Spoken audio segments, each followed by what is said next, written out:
Hello दोस्तों, स्वागत है आप सभी का हमारे यूट्यूब चैनल मिथुन भारती एटीएम में। आज की वीडियो में आप सभी लोग जानने वाले हैं एसबीपी क्लास के बारे में। डायरेक्ट सेलिंग बिजनेस में आप लोगों ने एसबीपी ट्रेनिंग का नाम सुना होगा, सफल भवन योजना, सक्सेस बिल्डिंग प्रोग्राम।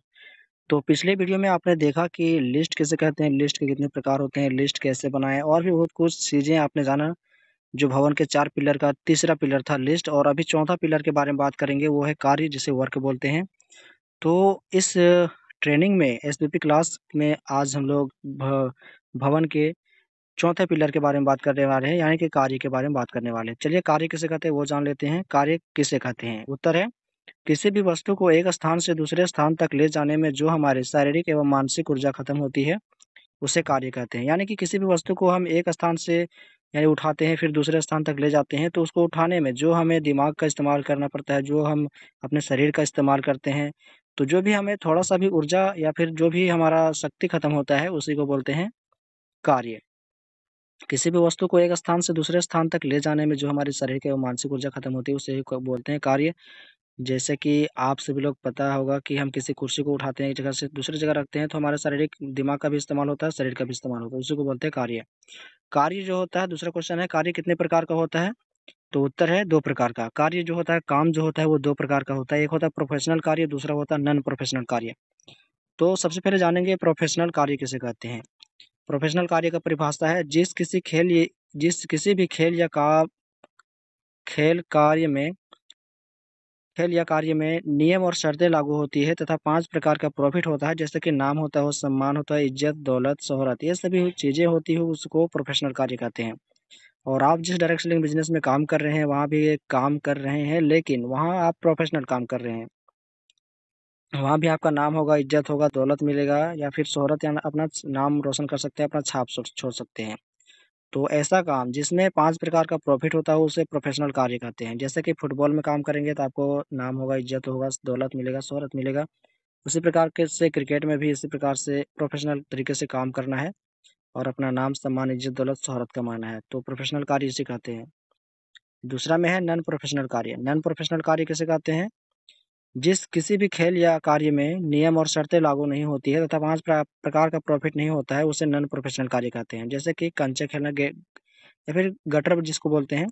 कंचे खेलना, इसमें किसी प्रकार का प्रॉफिट नहीं होता, फायदा नहीं होता। गिल्ली डंडा खेलना, इसमें भी कोई प्रकार का प्रॉफिट नहीं होता। तो जिस किसी खेल या कार्य में नियम और शर्तें लागू नहीं होती तथा 5 प्रकार का प्रॉफिट नहीं होता है, उससे बोलते हैं नॉन प्रोफेशनल कार्य।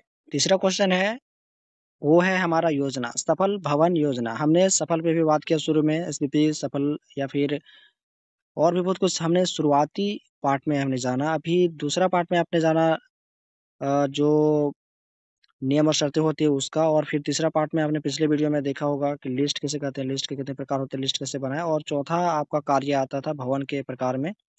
और अभी जो है भवन के बाद हमारा आता है सफल भवन योजना। योजना किसे कहते हैं? डायरेक्ट सेलिंग बिजनेस में योजना कैसे बनाएंगे? योजना किसे कहते हैं? इसका उत्तर है, 2 या 2 से अधिक व्यक्ति किसी उचित स्थान पर बैठकर किसी खेल या कार्य के प्रति बात विचार करें और अंतिम में जो निष्कर्ष निकले, जिस पर सबकी सहमति हो और सब मिलजुल कर काम करें, उसे योजना कहते हैं। जैसे कि हम डायरेक्ट सेलिंग बिजनेस में ज्वाइनिंग लिए हैं, हमारा गेस्ट आया है, तो उसको क्या करेंगे हम लोग, जो जितने हमारे गेस्ट है वो सभी को बोलेंगे, या फिर गेस्ट का जो भी गेस्ट है उसको बोलेंगे कि इस महीने अपने अपलाइन का प्रमोशन दिलाना है या फिर अपने डाउनलाइन का प्रमोशन दिलाना है। उसके लिए आपको अप्रोचिंग करना होगा, तैयारियां करना होगा, उसके लिए आपको मीटिंग करना होगा। मीटिंग को ही बोलते हैं योजना बनाना।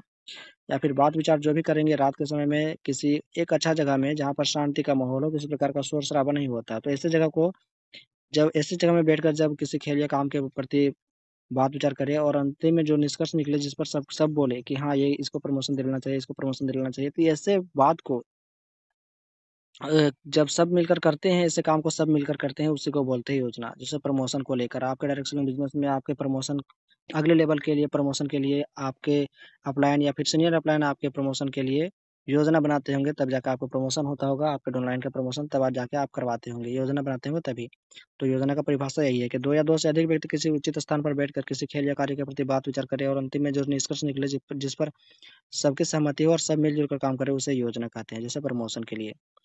और चौथा क्वेश्चन है, वो है एसबीपी ट्रेनिंग को किस लिए रखा गया? डायरेक्ट सेलिंग बिजनेस में एसबीपी ट्रेनिंग को किस लिए रखा गया? तो इसका उत्तर है, जब हमारे बिजनेस में नया व्यक्ति आता है तो उसको कंपनी के बारे में कोई जानकारी नहीं होती है। एसबीपी ट्रेनिंग के माध्यम से उसे कंपनी के रूल एंड रेगुलेशन के बारे में बताया जाता है। जो भी हमारे बिजनेस में नया व्यक्ति आता है, जो भी नया डाउनलाइन आता है, नया गेस्ट आता है, उसके मन में कई प्रकार के प्रश्न होते हैं। वो तो आपका साइकोलॉजी में हो गया, पर यहाँ एसबीपी ट्रेनिंग को इसलिए रखा गया डायरेक्ट सेलिंग कंपनी में, क्योंकि उसको कंपनी के रूल एंड रेगुलेशन के बारे में बताया जाता है कि रूम में कैसे रहना चाहिए, रोड पे कैसे चलना चाहिए, सेंटर में कैसे रहना चाहिए, और ऑफिस जाते वक्त आपको क्या करना चाहिए, ऑफिस में क्या करना चाहिए। तो इसलिए डायरेक्ट सेलिंग बिजनेस में एसबीपी ट्रेनिंग को रखा गया, रूल एंड रेगुलेशन के बारे में जानकारी देने के लिए। बाकी आप सभी को ये वीडियो कैसा लगा? SPP training success building programme सफल भवन योजना का आज का पूरा एंड हो चुका है। अब आगे आप सभी को मिलेगा हाउ टू अप्रोच का ट्रेनिंग। बाकी इस वीडियो को अगर आप सभी लोग समझे, ये वीडियो आप सभी को अच्छा लगा, तो आप कमेंट करके बताएंगे, वीडियो को लाइक करके चैनल को सब्सक्राइब कर लेंगे, साथ ही इस वीडियो को अपने दोस्तों के साथ शेयर करें, ताकि वो भी डायरेक्ट सेलिंग से संबंधित जितने सारे वीडियोस रहते हैं वो उनको मिल पाए। तो शेयर करें अपने दोस्तों के साथ।